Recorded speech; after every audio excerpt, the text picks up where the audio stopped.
Mistake पे mistake, mistake पे mistake और उसके बाद फिर मिस्टेक।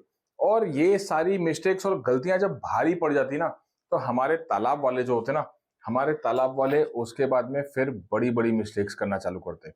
आज मैं आपको कुछ ऐसी बातें बताने वाला हूँ जो मछलियां जब बीमार हो जाती है, क्योंकि आपको मैंने फर्स्ट वीडियो में मैंने आपको बताया कि एमोनिया टेस्ट नहीं करते। सेकेंड वीडियो में मैंने आपको बताया कि पीएच का कभी ध्यान नहीं रखते।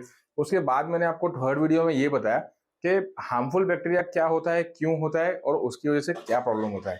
अब ये सब कुछ हो जाने के बाद है ना, हमारे तालाब वालों की जब मछलियां बीमार हो जाती है और जब मरने लगती है, उस टाइम कुछ ऐसी बड़ी बड़ी मिस्टेक्स होती है जो हमारे तालाब वाले करते हैं, जिसकी वजह से मछलियां और ज्यादा बढ़ जाती है और बड़ा नुकसान हो जाता है। आज मैं आपको कुछ बताने वाला हूं उसी के बारे में, तो देखते रहिए। मेरा नाम है शुभ शेख और मैं आप सभी का फीड वाले में एक बार फिर से स्वागत करता हूं।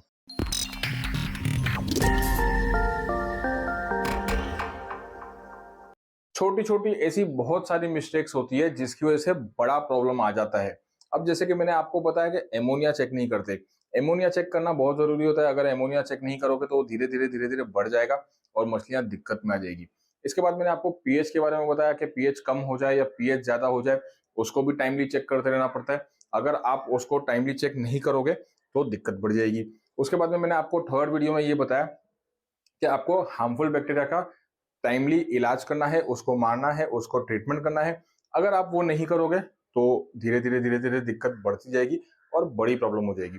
अब ये छोटी छोटी जो मुसीबतें और जो मिस्टेक्स होती है ना, इनका आप ध्यान नहीं रखते। अब इनका ध्यान नहीं रखने की वजह से क्या होता है पता है? इनका ध्यान नहीं रखने की वजह से बीमारी आती है, इन्फेक्शन आता है।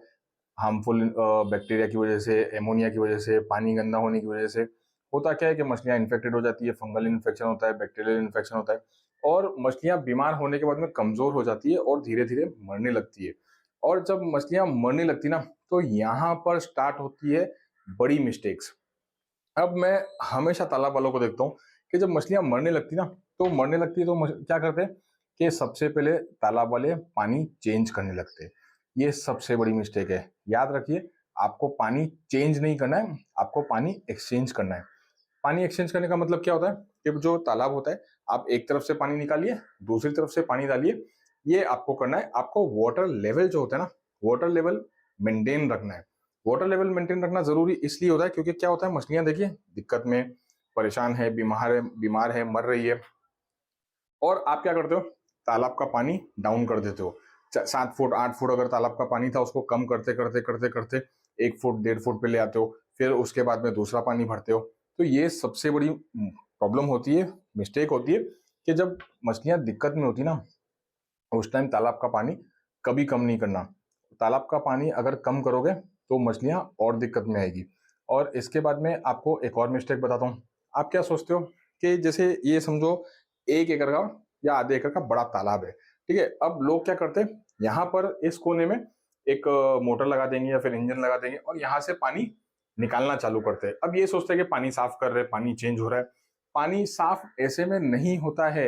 आपको पानी का ट्रीटमेंट करना बहुत जरूरी होता है। क्यों? क्योंकि आपके पास जो पंप होता है या जो इंजन होता है वो 10 HP 12 HP, बड़े से बड़े तालाबों पे मैंने देखा है कि 20,000 25,000 या मैक्सिमम 30,000 का जो पंप होता है ना, वो होता है। अब ये जो पंप होता है ना, ये वाटर पंप होता है, ये स्लज पंप नहीं होता। वाटर पंप जो होता है ना, सिर्फ और सिर्फ पानी खींचता है, गंदगी को नहीं खींचता। थोड़ी बहुत गंदगी जो हल्की फुल्की होती है वो आ गई तो आ गई। भारी जो हैवी गंदगी होती है ना, जो जमी हुई होती है, वो उसको नहीं खींचता। अगर ज्यादा गंदगी पंप में चलेगी ना, तो पंप खुद बंद हो जाएगा। स्लज पंप जो होता है ना, 1.5 लाख के ऊपर से स्टार्ट होता है। और वो 1.5 लाख के ऊपर के जो स्लज पंप होते हैं ना, मैंने आज तक किसी तालाब पे नहीं देखा है। तो तालाब वालों के पास जो पंप होता है ना, वो होता है एक मोटर, छोटा सा, जो 10 HP या 12 HP तक है, उनके पास पंप होता है, वाटर पंप, जो सिर्फ पानी खींचता है, वो गंदगी नहीं खींचता है। ये हो गई पहली बात कि जहां से आप पानी खींच रहे हो, आप सिर्फ वहीं का थोड़ा बहुत लाइट वेट गंदगी खींच रहे हो। लेकिन तालाब यहां से लेके वहां तक के पूरा गंदा है और नीचे गंदगी चिपकी हुई है, जमी हुई है। और कई कई तालाबों पे मैंने तो घुटने के ऊपर ऊपर तक के गंदगी देखा है। तो इतनी सारी जो गंदगी नीचे जमी हुई होती ना, आपको उसको डीकम्पोज करना और उसका ट्रीटमेंट करना बहुत जरूरी होता है। आप अगर ये सोचते हो कि भाई मछलियां मर रही है और वहां पर आप उसके थोड़ा सा पानी चेंज करोगे, तो ये आपकी सबसे बड़ी मिस्टेक होती है। जब मछलियां मर रही होती ना, तो पानी चेंज करने से मरती हुई मछलियां कभी नहीं बचेगी। आपको उसका पूरा ट्रीटमेंट करना पड़ेगा। अब पूरा ट्रीटमेंट करने के बाद, चलिए पूरा ट्रीटमेंट करता हूँ, मैं बाद में बताऊंगा, क्योंकि मैं यहाँ पर आपको प्रॉब्लम और उसको नहीं बढ़े वो बताने वाला हूँ, ठीक है। अच्छा, अब एक और इसमें मिस्टेक होती है कि पानी जो लेते हैं ना, नदी से लेते हैं। अब होता क्या है पता है, बहुत सी जगहों पे मैंने देखा है कि यहाँ पर एक बंदे का तालाब है, उसके बाजू में दूसरे बंदे का तालाब है, तीसरे बंदे का, पांचवे, छठे, दसवें, ऐसा लाइन से सबके तालाब बाजू बाजू में या गोल गोल ऐसा होते हैं। अब एक तालाब वाला अपना गंदा पानी नदी में फिर से छोड़ देता है, दूसरा तालाब वाला भी छोड़ देता है, तीसरा तालाब वाला भी छोड़ देता है। अब समझो अगर आप सबके बीच में कहीं पे बैठे हो और आप ये सोच रहे हो कि नदी से आप फ्रेश वाटर ले रहे हो, तो भैया वो बहुत से लोगों का छोड़ा हुआ गंदा पानी है, जो इस्तेमाल किया हुआ इन्फेक्टेड पानी है। तो आप अगर ये समझ रहे हो कि आपने साफ पानी नदी से लिया है तो पहले से पोल्यूटेड है और पहले से इन्फेक्टेड है। अच्छा, अगर आसपास में तालाब नहीं भी है ना, तो भी पोल्यूटेड वाटर होता है। क्यों? क्योंकि देखिए, केमिकल फैक्ट्रीज होती है, गंदगी होती है, लोग कपड़े धोते हैं, अपने जानवरों को नहलाते हैं, और बहुत सी मतलब आपको पता है इम्प्योरिटीज होती है पानी में, नदी के पानी में। बहता हुआ पानी साफ होता है, नो डाउट, लेकिन जैसा पानी आपकी मछलियों को चाहिए ना, वो वैसा नहीं होता। आप अगर कहीं से ले रहे हो, पोल्यूटेड है, इन्फेक्टेड है, तो आपको उसको ट्रीटमेंट करके तालाब में डालना चाहिए। अच्छा, ये सारी छोटी छोटी मिस्टेक्स करने के वक्त एक बहुत बड़ी मिस्टेक हो जाती है, आपको पता है कि आपका ना टाइम बहुत चला जाता है। आप पहली बात तो ट्रीटमेंट नहीं करते हो, मछलियां बीमार हो जाती है, मछलियां मरने लगती है। उस वक्त पहले आप ट्राई करते हो पैसे बचाने की, पानी चेंज करने की। और देखिए, पानी चेंज करने में कोई सस्ता काम नहीं होता। आप चाहे इलेक्ट्रिसिटी की कोई मोटर यूज कर लो या कोई डीजल पंप यूज कर लो, पैसे तो अच्छे खासे उसमें भी जाते हैं पूरे तालाब का पानी चेंज करने में, फिर भी सोल्यूशन नहीं मिलता। अब यहाँ पर प्रॉब्लम क्या होता है पता है, ये पानी चेंज करने में और R&D करने में ना आपके कम से कम 5-6 दिन 7 दिन आराम से गुजर जाते, और मछलियों का जो मरना होता है ना, वो धीरे धीरे धीरे धीरे बढ़ने लगता है। आप ये पानी जो चेंज करना होता है ना, ये अच्छी बात होती है, ये आपको रोज करना चाहिए, पानी, नया पानी रोज आपको ऐड करना चाहिए, लेकिन ये सोल्यूशन नहीं होता। आपका पानी में जो हार्मफुल बैक्टीरिया है उसको आपको कंट्रोल में रखना है, आपके पानी में एमोनिया है उसको कंट्रोल में रखना है, पीएच है उसको मेंटेन करना है। बहुत सारी छोटी छोटी चीजें होती है पानी के अंदर जो आपको कंट्रोल में रखना है और मेंटेन करना है। आपको बस अपने दिल और दिमाग में ये बात घुसा देनी है कि मछली जल की रानी है, वाट लगाने वाला पानी है। आप अगर ये बात समझ जाओगे ना, तो आप मछली पालन में कामयाब हो जाओगे। अच्छा, चलिए अब मैं यहाँ पर ना आपको कुछ सोल्यूशन भी बता देता हूँ कि इसका सोल्यूशन क्या होता है। देखिए, मछली जब मर रही होती ना, तो एक रीजन की वजह से नहीं मरती है। मछली मर रही है मतलब पानी बहुत बुरी तरह पोल्यूटेड है, ठीक है, उसमें सब कुछ हो गया है, हार्मफुल बैक्टीरिया भी हो गया है, उसमें एमोनिया भी स्पाइक हो गया है, और काफी सारी दिक्कतें, मल्टीपल इश्यूज उसके अंदर है, इसीलिए मछली मरती है।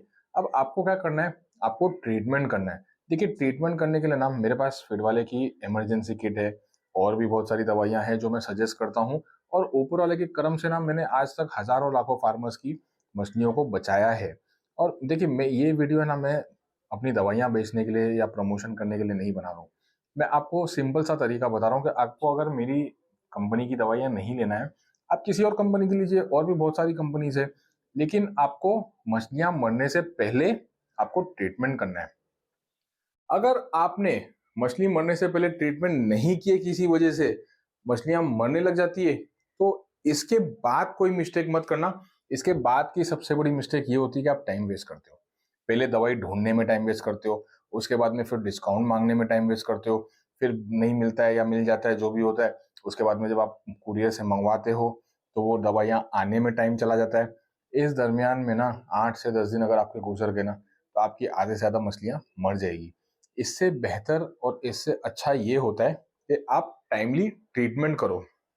अगर आप टाइमली ट्रीटमेंट नहीं भी करते हो ना, कम से कम कुछ ऐसी दवाइयां हैं, मैं यहाँ पर एक लिस्ट डाल देता हूँ, कुछ ऐसी दवाइयां हैं जो आपको अपने पास रेडी रखना है। अगर आपके पास वो दवाइयां रेडी है और तालाब में कोई भी किस्म की प्रॉब्लम होती है, कोई भी किस्म की इमरजेंसी आती है, मोर्टेलिटी होती है, बीमारी, इन्फेक्शन, वटेवर कुछ भी होता है ना, तो आप उसको कंट्रोल में ला सकोगे। लेकिन वहां पर भी ना थोड़ा बहुत नुकसान तो हो ही जाता है। इसीलिए अगर आप मेरे वीडियोस देखते हो और मुझे मानते हो और सोचते हो कि अगर मैं सही राय देता हूँ या सही बताता हूँ, तो आप भले ही मेरी कंपनी की दवाइयाँ मत यूज़ करो, किसी और कंपनी की करो, लेकिन हर 15 से 20 दिन में ना दवाइयाँ यूज़ किया करो। अब ये इसलिए मैं बोलता हूँ क्योंकि देखिए क्या होता है, अगर समझो आपको 2-3 हज़ार, 4 हज़ार या 5 हज़ार आपके तालाब की साइज के हिसाब से, अगर बड़ा तालाब भी आपका 4-5 हज़ार भी अगर जाता है और अगर आप वो बचा लेते हो, आपने 10 महीने समझो 5-5 हज़ार रुपये बचा लिए और आपने 50 हज़ार बचा लिए। 50 हज़ार बचाने के बाद देखिए एक बार या 2 बार भी मोर्टेलिटी हुई ना, तो आपकी लाख, 2 लाख, 5 लाख की मछलियां तो मर ही जाएगी।